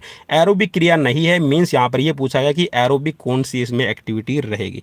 तो एरोबिक एनारोबिक एक्टिविटी कौन सी रहेगी। तो एनारोबिक एक्टिविटी या फिर कह सकते हैं कि जो आपकी एरोबिक एक्टिविटीज इसमें नहीं है ये रहेगी आपकी जो आपका सर्किट ट्रेनिंग है। ठीक है, तो ऑप्शन यहाँ पर आपका फोर्थ है, ये राइट हो जाएगा। नेक्स्ट क्वेश्चन आपकी स्क्रीन पर क्वेश्चन में पूछा गया, a warming up is serves to, शरीर गरमाना करता है, जो आप शरीर को गरमाने की या फिर कह सकते हैं जो वार्मिंग अप करते हैं तो उसमें मेनली आप क्या कर रहे होते हैं। तो मेनली हम उसमें क्या करते हैं, जो आपकी बॉडी का जो टेम्परेचर है इसको बढ़ाने का काम करते हैं। किसको बढ़ाने का काम करते हैं भाई, जो आपकी बॉडी का टेम्परेचर है, increase in body and muscles temperature. ठीक है, तो मांसपेशी और आपके जो शरीर का तापमान है ये बढ़ाने का काम करते हैं। नेक्स्ट क्वेश्चन है, which of aerobic exercise mainly used in recreation, recreation में मीन्स जो आपके मनोरंजन की जो मुख्यतः क्रियाएं होती हैं उसमें कौन सी एरोबिक क्रिया है वो सबसे ज़्यादा यूज़ की जाती है। तो सबसे ज़्यादा यूज़ की जाने वाली है आपकी कैलेस्थेनिक एक्सरसाइजेज या फिर इसको आप कह सकते हैं रिदमिक एक्सरसाइजेज। ठीक है, तो ऑप्शन आपका सेकंड राइट हो जाएगा, इसमें आपका मनोरंजन भी होगा, एरोबिक एक्सरसाइज भी हो जाएगी और फिटनेस का जो प्रोग्राम है वो भी आपका तैयार हो जाएगा। नेक्स्ट क्वेश्चन है स्क्रीन पर, क्वेश्चन नंबर है 91 और अभी तक भाई शेयर नहीं किया है, वॉचिंग आप नहीं बढ़ा रहे हैं, सब्सक्राइब नहीं कर रहे हैं तो भाई कुछ तो कीजिएगा। जी हाँ, और अगर कुछ भी नहीं करना चाहते तो जो इतना पसीना पसीना होके मैं अभी गाड़ी के अंदर आपको बैठ के पढ़ा रहा हूँ तो इसके लिए एक लाइक जरूर कर दीजिएगा। अगर ये भी नहीं कर सकते तो भाई डिसलाइक तो जरूर कर ही दीजिए। ठीक है, तो इसमें तो ज़्यादा आपका कुछ नहीं लगेगा। चलिए नेक्स्ट क्वेश्चन आपकी स्क्रीन पर, the study of the structure of the body is called. ठीक है, जो शरीर के ढांचे स्ट्रक्चर के अध्ययन को क्या कहा जाता है, कि आप एक बॉडी का जो स्ट्रक्चर है उसकी स्टडी करते हैं तो किसके अंदर करते हैं, आपसे पूछा गया है ये क्वेश्चन का ऑप्शन। तो आप जो रचना विज्ञान है इसके अंदर करते हैं, जो अनोटमी है, देखिए भाई जो स्ट्रक्चर होता है हमारी बॉडी का अगर आप उसकी स्टडी करते हैं तो ये होती है किसके अंदर, अनोटमी में। और जो फिजियोलॉजी है, ठीक है, जो फिजियोलॉजी के अंदर हम क्या करते हैं कि जो हमारी बॉडी की जो फंक्शनिंग होती है, जो हमारे बॉडी ऑर्गन है, हमारे बॉडी की जो सिस्टम है वो किस तरह से फंक्शनिंग करते हैं, इसमें हम फिजियोलॉजी के अंदर स्टडी करते हैं। नेक्स्ट क्वेश्चन आपकी स्क्रीन पर है, the study of the cells is called, जो सेल्स की जो स्टडी है उसको क्या नाम दिया गया है। तो क्या नाम दिया गया है भाई, हिस्टोलॉजी तो होती है ऊतकों की स्टडी। ठीक है, ये चलिए तो ये तो मैंने आपको बता दिया। अब आप मुझे बताइएगा कि ये स्टडी किसकी होती है। चलिए कमेंट बॉक्स में कमेंट के लिए छोड़ूं या फिर राइट आंसर बताइए दूं। चलिए बता ही देता हूं, तो साइटोलॉजी इसको कहा जाता है, हिस्टोलॉजी होती है टिश्यूज की अध्ययन। ठीक है, और बायोलॉजी क्या है, ये आपका जीव विज्ञान ही इसको कहा जाएगा। नेक्स्ट क्वेश्चन आपकी स्क्रीन पर है, the study of bone is called, जो बोन की जो आप स्टडी करते हैं वो किसके अंदर आपका करते हैं। ठीक है, चलिए चार ऑप्शंस आपकी स्क्रीन पर है, एक तो दिया गया है इसमें एंथ्रोलॉजी, दूसरा है मायोलॉजी और तीसरा है आपका ऑस्टियोलॉजी। तो ऑस्टियोलॉजी होती है आपकी किसके लिए स्टडी, ये होती है आपकी हड्डियों के लिए। ठीक है, और जो मायोलॉजी है ये आपकी मसल्स के लिए है, और जो एंथ्रोलॉजी लिखा हुआ है आप इसको वैसे ऑर्थोलॉजी बोलिएगा, तो ऑर्थोलॉजी जो है वो आपकी किसकी, जॉइंट्स की जो स्टडी है इसके लिए यूज की जाती है। नेक्स्ट क्वेश्चन आपकी स्क्रीन पर है, the study of muscles is called, जो मसल की जो स्टडी की जाती है वो किसके अंदर की जाती है। तो ये मैं आपको ऑलरेडी अभी रिसेंटली मैंने अभी बताया है आपको, तो मेरे हिसाब से तो आपको याद हो गया होगा, और अगर फिर भी याद नहीं है तो जी हाँ आप मुझे कमेंट बॉक्स में कमेंट करके जरूर बता दीजिएगा। क्या बताया था भाई, मैंने आपको मायोलॉजी बताया था, तो मायोलॉजी के अंदर है मसल्स की स्टडी की जाती है। नेक्स्ट क्वेश्चन है, functions of long bones in the body is to, जो आपकी लॉन्ग बोन्स है वो आपके शरीर में किस तरह का काम करती है। तो ये मेनली आपके शरीर के अंदर क्या काम करेगी, ये एक्ट एज ए लीवर काम करती है। क्या काम करती है भाई, एक्ट एज ए लीवर आपकी बॉडी के अंदर काम करती है। तो ऑप्शन आपका थर्ड है, ये राइट हो जाएगा। नेक्स्ट क्वेश्चन आपकी स्क्रीन पर है, क्वेश्चन में पूछा गया, the amount of blood pumped by heart in 1 minute is related, means जो एक धड़कन में हृदय द्वारा फेंके जाने वाले रक्त की मात्रा को क्या कहा जाता है। तो रक्त जो देखिए ऊपर क्वेश्चन में पूछा गया कि 1 मिनट है, देखिए यहाँ पर है ऊपर वाले क्वेश्चन का थोड़ा सा अगर आप देखेंगे ना, the amount of blood pumped by heart in 1 minute is called, और नीचे वाले में पूछा गया कि एक धड़कन में हृदय द्वारा फेंके जाने वाले रक्त की मात्रा को क्या कहते हैं। तो देखिए जो स्ट्रोक वॉल्यूम होता है ना, वो एक जो आपका स्ट्रोक होगा, मीन्स एक स्ट्रोक, एक हार्ट बीट में आप 70 ml जो ब्लड है वो आगे सप्लाई करते हैं। और 1 मिनट में आप कितना करेंगे, आप इसको जब 72 से, बिकॉज 1 मिनट में आपके 72 बार हार्ट बीट आपकी होती है कंप्लीट, तो उसको क्या कहा जाता है, आपकी कार्डिक जो आपके कार्डिक मिनट वॉल्यूम कहा जाता है, ठीक है, कार्डिक आउटपुट उसको कहा जाएगा। तो यहाँ पर दोनों ही ऑप्शंस में आपको मिल रहे हैं, ठीक है, कार्डिक स्ट्रोक वॉल्यूम भी मिल रहा है और कार्डिक आउटपुट भी आपको मिल रहा है। तो यहाँ पर ऑप्शन में क्या मिलेगी, ग्रेस पॉइंट है वो सभी कैंडिडेट्स को दिया गया है, तो ऑप्शन यहाँ पर कोई भी राइट नहीं बन रहा है। नेक्स्ट क्वेश्चन आपसे पूछा गया, the shoulder joint is a type of, जो शोल्डर जो जॉइंट है ये किस टाइप के जॉइंट का उदाहरण रहेगा। तो क्वेश्चन में आपसे ये पूछा गया, तो यहाँ पर इसमें जो राइट ऑप्शन बनेगा ये रहेगा आपका ball and socket joint, option आपका फर्स्ट राइट हो जाएगा। नेक्स्ट क्वेश्चन आपसे पूछा गया, the total number of bones in human skulls are, human skulls के अंदर टोटल कितनी बोन्स आपकी पाई जाती है। ह्यूमन स्कल के अंदर देखिए भाई, यहाँ पर जो इसमें जो जॉइंट्स आपके काउंट किए गए हैं, देखिए जो आपका मेन खोपड़ी है, जो ऊपर वाली खोपड़ी जिसमें हमारा ब्रेन जो सुरक्षित रहता है, उसके अंदर अगर आप बात कर रहे हैं तो उसमें आपकी होती है 8, और जो चेहरे वाली हड्डियां हैं अगर आप उसको भी काउंट कर लेंगे तो इसमें 14, ठीक है। देखिए जो ऊपर वाली 8 हो गई है, ठीक है, जो आपकी खोपड़ी ये बनेगी, चलिए मैं खोपड़ी बना दूं भाई, ये ऊपर की खोपड़ी हो गई। ये अगर आपका फेस की बात करेंगे तो यहाँ पे आपकी कितनी होती है, 14 होती है, और 14 और 8 को अगर आप टोटल करेंगे तो 22 आपको मिल रहा है, तो 22 आप यहाँ पे क्लिक कर देंगे। और अगर आप कान वाली हड्डियों को भी काउंट करेंगे तो कितनी होती है, एक कान में 3 होती है, तो इधर भी 3 है और इधर भी 3 है, तो अगर आप इनको काउंट करेंगे तो टोटल 28 हो जाएगी। तो 28 ऑप्शन में आपको कहीं मिल नहीं रहा है, तो 22 आपको ऑप्शन में मिल रहा है, तो आप 22 पे क्लिक करेंगे, क्योंकि यही जो RBSC बोर्ड है, ये कह सकते हैं कि जो आपका राजस्थान पब्लिक सर्विस कमीशन है, इसने सही माना है, तो ऑप्शन आपका सेकंड राइट रहेगा। नेक्स्ट क्वेश्चन आपकी स्क्रीन पर है, क्वेश्चन में पूछा गया है, knee joint is an example of, knee joint है वो किस टाइप के जॉइंट का एग्जांपल रहेगा। तो ये कब्जेदार जोड़ का एग्जांपल रहता है, हिंज जॉइंट इसको कहा जाएगा, तो ऑप्शन आपका थर्ड राइट हो जाएगा। चलिए भाई, क्वेश्चन नंबर यहाँ पर 100 आपका स्क्रीन पर आ गया है। चलिए भाई, यहाँ पर क्वेश्चन कंप्लीट, आपके 100 हो गए हैं, और शतकों का शतक यहाँ पर हमारा complete. Which muscles outside 2/5 of our body weight, हमारी मांसपेशी कौन सी मांसपेशियां हमारे शरीर के वजन का 2/5 भाग होती हैं। तो कौन सी होती है भाई, यहाँ पर क्वेश्चन में आपसे पूछा गया है, तो जो आपकी वॉलेंट्री मसल्स है, वॉलेंट्री मसल कौन सी भाई, वॉलेंट्री जो मसल्स होती है ये आपके रहेंगे, तो ऑप्शन आपका फर्स्ट है, ये राइट हो जाएगा। मीन्स आपका जो बॉडी वेट है तो उसमें से 40% भार है वो आपकी वॉलेंट्री मसल्स का रहता है, 2/5 का मतलब है आपका 40%, ठीक है, आपकी बॉडी वेट का। नेक्स्ट क्वेश्चन आपकी स्क्रीन पर है, क्वेश्चन में पूछा गया, what is the percentage of water in muscles tissues, जो मसल्स टिश्यूज है उसमें वाटर परसेंटेज की मात्रा कितनी रहेगी। क्वेश्चन नंबर आपकी स्क्रीन पर है 101, तो जो 75% है मसल्स टिश्यूज के अंदर है आपका पानी की अमाउंट पाई जाती है, तो ऑप्शन आपका फर्स्ट राइट रहेगा। जॉगिंग एंड स्पोर्ट्स डज, जो जॉगिंग है और जो स्पोर्ट्स है ये क्या करते हैं आपसे पूछा गया। तो जॉगिंग और खेलना हमारी बॉडी के लिए क्या करेंगे, तो ये हमारी बॉडी के जो मसल्स है इनको मजबूती देने का काम करते हैं, स्ट्रेंथन ऑल द मसल्स, तो ऑप्शन आपका थर्ड राइट हो जाएगा। नेक्स्ट क्वेश्चन है आपकी स्क्रीन पर, क्वेश्चन में पूछा गया ATP स्टोर्ड इन, जो ATP है वो कहाँ पर स्टोर होती है। तो ATP भाई मेनली आपकी बॉडी में कहीं भी स्टोर नहीं होती है, ये आपका सीधा एनर्जी बनाने का काम करती है। अगर यहाँ पे होता ग्लूकोज या फिर ग्लाइकोजन तो आप ये बता सकते थे कि जो ग्लाइकोजन है और जो ग्लूकोज है वो आपकी मसल्स और आपके लीवर में स्टोर होता है ग्लाइकोजन।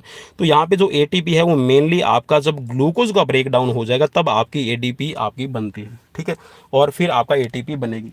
तो ऑप्शंस में यहाँ पे कुछ भी आपका राइट नहीं बनेगा, तो ये आपको ग्रेस पॉइंट के लिए सीधा एक और क्वेश्चन है, रेफर किया गया था, ठीक है, राजस्थान बोर्ड के द्वारा। नेक्स्ट क्वेश्चन आपकी स्क्रीन पर है, an athlete weight 50 kg who trains for 2 hours requires an intake of approximately, means कोई खिलाड़ी है जिसका बॉडी वेट है 50 kg है, तो उस खिलाड़ी को 2 घंटे ट्रेनिंग है वो लगातार ले रहा है, तो उसको कितने कैलोरीज की ज़रूरत रहेगी पर डे। अगर किसी का बॉडी वेट कितना है भाई 50 किलोग्राम है, तो 50 किलोग्राम के हिसाब से अब देखिए यहाँ पर जो ट्रेनिंग कर रहा है, अब ये नहीं पता कि वो खिलाड़ी है कौन सी ट्रेनिंग कर रहा है, किस तरह का उसका खेल का नेचर है, मीन्स वो एक कह सकते हैं कि एक थ्रोवर है या फिर वो एक आपका कह सकते हैं कि रनर है या फिर रेसलर है, कौन सी ट्रेनिंग कर रहा है, कैसी ट्रेनिंग कर रहा है। तो यहाँ पे कोई भी मोस्ट रिलायबल यहाँ पर आंसर है आपका और नहीं बनेगा, तो इसके लिए भी क्या मिलेगी आपको, ग्रेस है वो राजस्थान बोर्ड ने दी हुई है।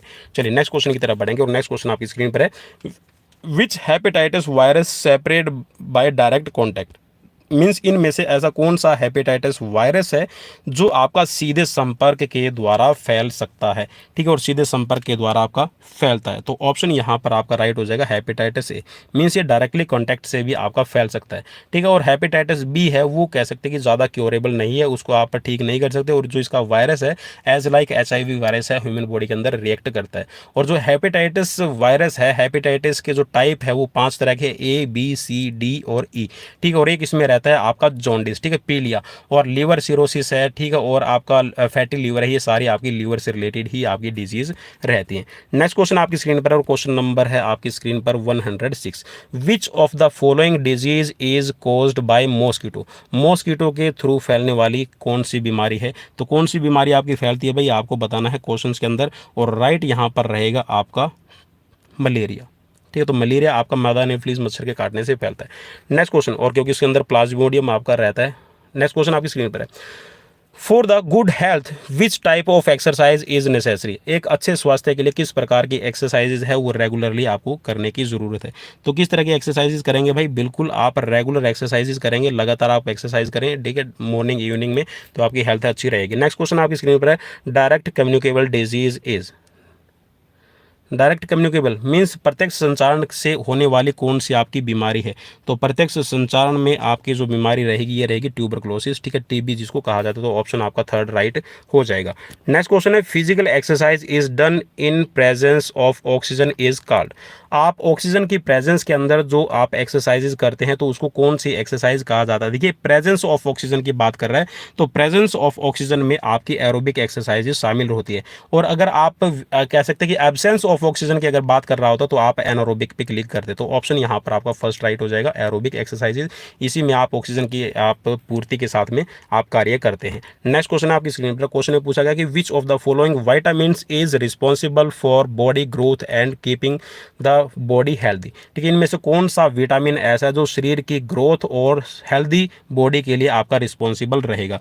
तो ऑप्शंस में आपको मिल रहे हैं यहाँ पर, तो vitamin B complex, vitamin B complex आपका जो है आपके हेल्दी ग्रोथ के लिए और साथ में आपकी हेल्दी बॉडी के लिए ज़रूरी रहेगा। अब देखिए हमें जो विटामिन है ना, मैं आपको बता दूँ 13 आपको विटामिन में एसेंशियल रहते हैं, ठीक है। इसमें आपके वाटर सोल्यूबल आपके कितने रहेंगे? वाटर सोल्यूबल में आपका बी कॉम्प्लेक्स, ठीक है, बी कॉम्प्लेक्स में टोटल 8 रहते हैं भाई, इस चीज़ को याद रखिएगा।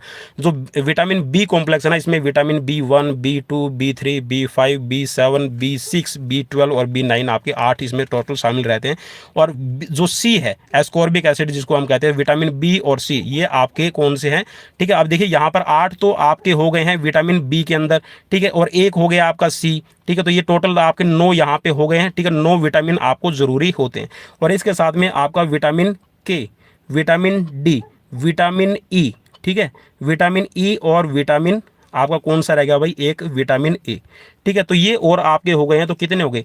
1, 2, 3 और 4, तो 4 विटामिन ये हो गए। तो 13 तरह के जो विटामिन है ये एसेंशियल है, हमें जो हमारे खाने के थ्रू लेने की ज़रूरत होती है, ठीक है।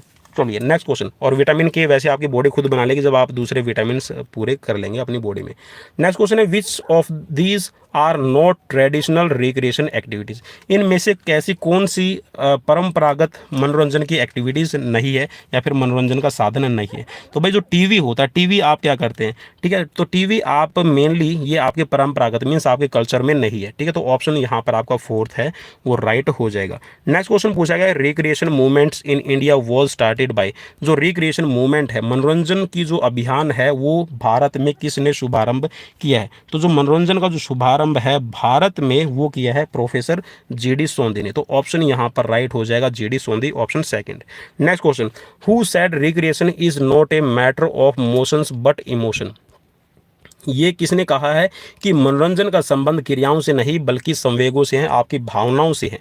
तो ये क्वेश्चन में किसने कहा है ये आपसे पूछा गया, तो इसमें हो जाएगा आपका राइट जोसेफ ली का, ठीक है, जोसेफ ली का ये राइट रहेगा, ऑप्शन एक राइट रहेगा। नेक्स्ट क्वेश्चन आपकी स्क्रीन पर है, द कैंप्स क्राफ्ट इन्वॉल्व? जो कैंप क्राफ्ट होते हैं, जो शिविर उद्योग कलाओं के अंदर निम्नलिखित में से कौन सी एक कला का समावेश रहता है? तो ये आपसे क्वेश्चन में पूछा गया, तो इसके लिए भाई आपको मिल रहा है ग्रेस, ठीक है, क्योंकि ऑप्शंस में जो यहाँ पर ऑप्शंस दिए गए हैं ये राइट नहीं माने हैं बोर्ड ने, ठीक है। चलिए नेक्स्ट क्वेश्चन पूछा गया है यहाँ पर 115, और क्वेश्चन में पूछा गया कि what type of food should be given in during the camp. पर शिविर के दौरान जब कैंप आपका लगता है तो किस प्रकार का भोजन है वो दिया जाना चाहिए? मांसाहारी दिया जाना चाहिए, तरल पदार्थों वाला दिया जाना चाहिए, फल के साथ में दिया जाना चाहिए, या फिर आपका बिना फलों के दिया जाना ही चाहिए, या फिर सूखा है मौसमी सब्जियों व फलों वाला आपको दिया जाना जरूरी है? तो यहाँ पर इसका भी जी हाँ किसी तरह का भी अब देखिए, जो मांसाहार वाला है या फिर तरल पदार्थ वाला है या फिर लिक्विड वाला है, किस तरह का दिया जाना चाहिए, तो ये डिपेंड करता है कि जो कैंप के अंदर जो कैंपर हैं, कैंपर का मतलब है जो शिविर के अंदर खिलाड़ी हैं या फिर जो लोगों मतलब जो नागरिक हैं या फिर कौन कैंप के अंदर भाग ले रहा है और उसका खाने का नेचर कैसा है। अब जैसे कि मान लीजिए कि अगर हम नॉर्थ इंडिया की बात करें तो वहाँ पे वेजिटेरियन ज़्यादा मिलते हैं, ठीक है। जो आपके समुद्र के किनारे रहने वाले हैं तो वो ज़्यादा मांसाहार या फिर जो सी फूड है उसका यूज़ करते हैं। तो इस हिसाब से आप किस तरह का फूड देंगे तो ये डिपेंड करता है कंडीशंस पे और आपके लोगों पे, ठीक है। तो यहाँ पर इसका भी ग्रेस पॉइंट है वो कैंडिडेट्स को दिया गया था, ठीक है। चलिए नेक्स्ट क्वेश्चन आपकी स्क्रीन पर है। क्वेश्चन में पूछा गया है कि प्राणायाम मीन्स, जो प्राणायाम है इसका मतलब क्या रहता है? तो प्राणायाम का मतलब रहता है ब्रीथ कंट्रोल का, ठीक है। तो ऑप्शन यहाँ पर आपका राइट रहेगा। प्राणायाम से तात्पर्य है आपका श्वसन, ठीक है। नेक्स्ट क्वेश्चन आपकी स्क्रीन पर। क्वेश्चन में पूछा गया which of the following activities program is an important. चलिए भाई यहाँ पर ये थोड़ा सा मुझे क्लियर नहीं हो रहा है। Which one of the following activities program is an important factor of camps for boys and girls. निम्नलिखित प्रक्रिया कार्यक्रमों में से कौन सा कार्यक्रम बालक बालिकाओं के शिविर का अत्यंत आवश्यक अंग है? कौन सा सबसे आवश्यक अंग रहेगा? तो भाई इसमें मेनली जो आपका जो कैंप होता है ना, उसमें कैंप फायर की जो एक्टिविटीज़ होती है वो सबसे ज़्यादा इंपॉर्टेंट रहती है। तो इसमें आपका ऑप्शन एक राइट रहेगा। जब भी कैंप ऑर्गेनाइज किया था तो कैंप फायर होना जरूरी है।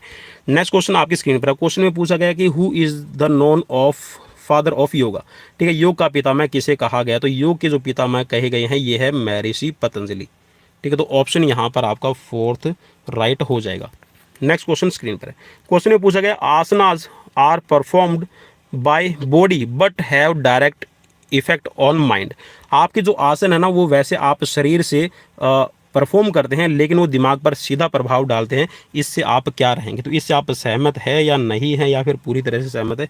तो भाई पूरी तरह से सहमत है कि आपकी बॉडी सॉरी, जब आप अपने कोई भी आसन को परफॉर्म करते हैं तो उसमें आपकी जो मेंटल इन्वॉल्वमेंट है वो सबसे ज़्यादा होनी ज़रूरी है। अगर आप मेंटली अलर्ट हैं, मेंटली प्रेजेंस है, तभी आप अच्छे से आसन आप कंप्लीट कर पाएंगे। शवासनाज coming under the categories of, जो शवासन है कौन सी कैटेगरीज के अंदर आते हैं? तो ये आपके आरामात्मक आसन के अंदर आपके काउंट होते हैं। तो रिलैक्सेटिव आसनाज के अंदर सबसे ज़्यादा काउंट किए जाते हैं। तो ऑप्शन आपका सेकेंड राइट हो जाएगा, ठीक है। तो यहाँ पर जो शवासन है, मकरासन है, ये आपके रिलैक्सेटिव रहते हैं, ठीक है। जो आपकी मेडिटेटिव है, ध्यानात्मक है, इसके अंदर आपके जो ध्यान मुद्रा वाले हैं जिसमें पद्मासन है, ठीक है, आपका पद्मासन, आपका वज्रासन है, सुखासन है, ये काउंट किए जाते हैं। और जो आपको शरीर को ठीक करने वाले हैं करेक्टिव आसनाज के अंदर है आपके जो भुजंगासन, ठीक है, मत्स्यासन है, शलभासन है, ठीक है, और चक्रासन, मंडूकासन, बकासन, ठीक है। तो ये सभी आपके काउंट किए जाते हैं। नेक्स्ट क्वेश्चन आपकी स्क्रीन पर। क्वेश्चन में पूछा गया है, क्वेश्चन नंबर रहेगा आपका 121 number. The first 4 aspects of अष्टांग योग has the following correct sequence. जो अष्टांग योग के जो प्रथम 4 चरण हैं उनकी जो सही सीक्वेंस है वो कौन सी रहेगी? तो इसमें जो सही सीक्वेंस है ये रहेगी आपकी यम, नियम, आसन और प्राणायाम। तो ऑप्शन आपका फर्स्ट ही इसमें राइट हो जाएगा। नेक्स्ट क्वेश्चन आपसे पूछा गया है कि योग कर्मसु कौशलम is a definitions of yoga is given by. जो योग कर्मसु कौशलम है ये डेफिनेशन किसकी दी हुई है? किसने कहा है योग कर्मसु कौशलम?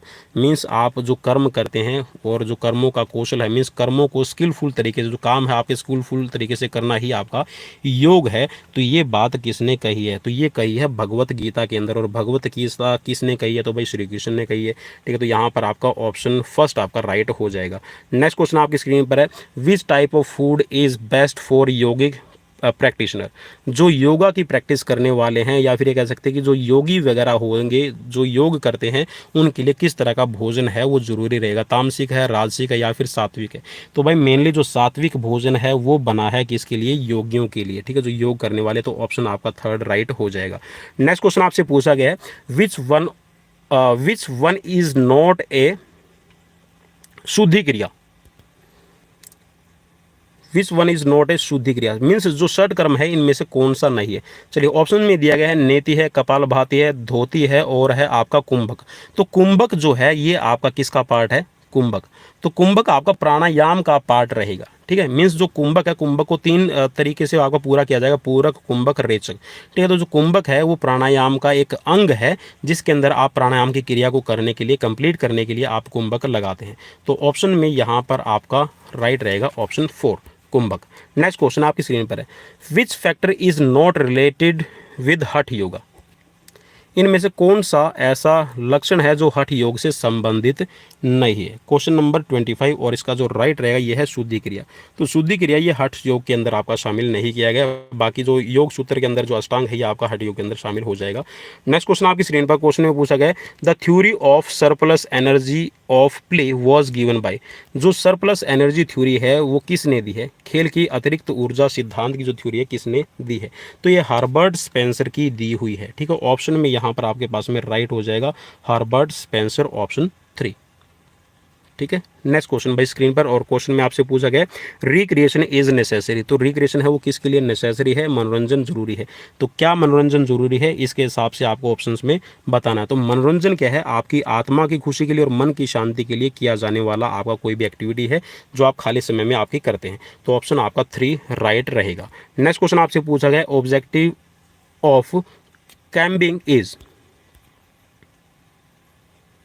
कैंपिंग के उद्देश्य क्या है, कैंपिंग का उद्देश्य क्या रहेगा, वैसे कैंपिंग लिख रखा ऊपर वाले में कैंपिंग, ठीक है। Objective of camping is, camping का ऑब्जेक्टिव क्या रहेगा। तो कैंपिंग का जो ऑब्जेक्टिव है इसके अंदर आपकी लर्निंग प्रैक्टिस स्किल्स, ठीक है, एक्वायरिंग पॉजिटिव एटीट्यूड और डेवलप इफेक्टिव इंटरपर्सनल रिलेशनशिप, तो इन सभी को आपको शामिल करना होता है। तो ऑल ऑफ अबाउ पे आप क्लिक करेंगे तो ऑप्शन आपका 4th राइट हो जाएगा। नेक्स्ट क्वेश्चन आपसे पूछा गया है, who compose the famous song सारे जहां से अच्छा यूज्ड ड्यूरिंग कैंपिंग, कि कैंप के दौरान जो सारे जहां से अच्छा हिंदुस्तान हमारा, ठीक है, ये गीत गाया जाता है, तो ये किसका लिखा हुआ है। तो ये क्वेश्चन आपसे पूछा गया है। तो सारे जहां से अच्छा हिंदुस्तान हमारा ये लिखा है मोहम्मद इकबाल का, ठीक है। तो ऑप्शन आपका 2nd राइट हो जाएगा। नेक्स्ट क्वेश्चन, और ये लास्ट क्वेश्चन, जी हाँ, पीटीआई ग्रेड 2nd 3rd जो पीटीआई ग्रेड 2nd एग्जाम्स का, ठीक है। तो यहाँ पर लास्ट क्वेश्चन है, who pointed out the word recreation is broad enough to include play in its expression, निम्नलिखित में से किसने अपने कथन में खेल शब्द को मनोरंजन के यथेष्ट रूप में कहा है। तो इन 4 ऑप्शंस में से किसने कहा है, तो यह आपसे पूछा गया और राइट है यहाँ पर, ये कहा है जॉन एच फाइनेली ने, ठीक है। तो भाई ये बोर्ड ने राइट माना है इस क्वेश्चन का आंसर। तो ये थे भाई, जी हाँ, पीटीआई ग्रेड 2nd, भाई मैं भूल जाता हूँ पीटीआई, चलिए मैं लिख देता हूँ पीटीआई कौन सा भाई, ग्रेड 2nd एग्जाम, ठीक है, ग्रेड 2nd के लिए। और ये 2nd पेपर था, ठीक है, कब का, 2011, भाई 2011 में आया हुआ ये पीटीआई ग्रेड 2nd का पेपर था। कैसा लगा प्लीज़ मुझे कमेंट बॉक्स में कमेंट करके ज़रूर बताइएगा। और जो पीटीआई ग्रेड 3rd और पीटीआई ग्रेड 2nd का जो फर्स्ट पेपर है उसको भी देखने के लिए चैनल को सब्सक्राइब ज़रूर कर लीजिए, जिससे आपको आइडिया आ जाएगा कि 2022 25 सितंबर को जो आपका पीटीआई का एग्ज़ाम होगा उसमें किस तरह के क्वेश्चन आपसे पूछे जाएंगे और किस तरह की आपको तैयारी की ज़रूरत है। तो कैसी लगी सीरीज़ प्लीज़ मुझे कमेंट बॉक्स में कमेंट करके ज़रूर बताइएगा। और जी हाँ, मोटिवेट कीजिएगा, इंस्पायर कीजिएगा हमें आप सभी के साथ में इंटरेक्ट करने के लिए, और ज़्यादा से ज़्यादा हम आपके लिए सीरीज़ लेकर आएँ, उसके लिए हमें मोटिवेट करने के लिए शेयर कीजिए और सब्सक्राइब कीजिए, और लाइक या डिसलाइक वाले पे आप क्लिक करें, वो आप पे डिपेंड करता है। तो मिलते हैं नेक्स्ट वीडियो में, till then bye bye, take care.